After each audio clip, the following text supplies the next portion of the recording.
In this video, we're going to talk about the word bigot. We're going to talk about the meaning of bigot and how to pronounce the word bigot. Let's jump right in.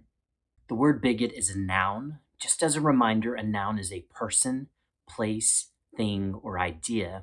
And in this situation, we're talking about a person. A bigot is a narrow-minded, prejudiced person. Let me say that one more time. A bigot is a narrow-minded, prejudiced person. So now we need to talk about what does prejudice mean. And that means to make an opinion about somebody because they're connected or associated with a group of people. So you start to form an opinion, you start to get an idea based on who they're connected with without really knowing who that person is. Being called prejudice is not a compliment. It normally means that people view you in a negative way. So if you call somebody prejudiced, that is a very strong statement and it's something that they might be offended by. Let's check out some example sentences so we can better understand what the word bigot means.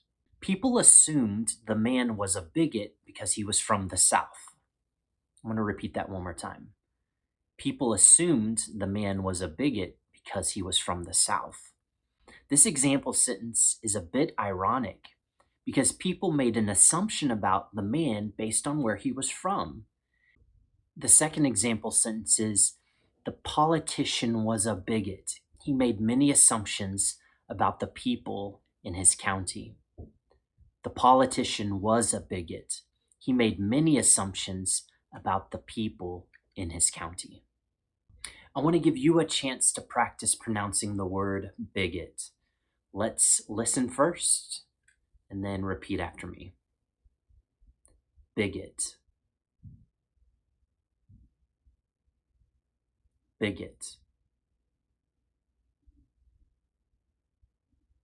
Bigot. Just as a reminder, bigot and prejudice can be an offensive word if you call somebody that.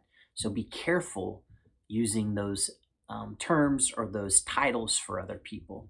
Thanks for joining me today and watching this video. I have more words to suggest to you so you can keep practicing English. Have a blessed day. Talk to you later. Bye.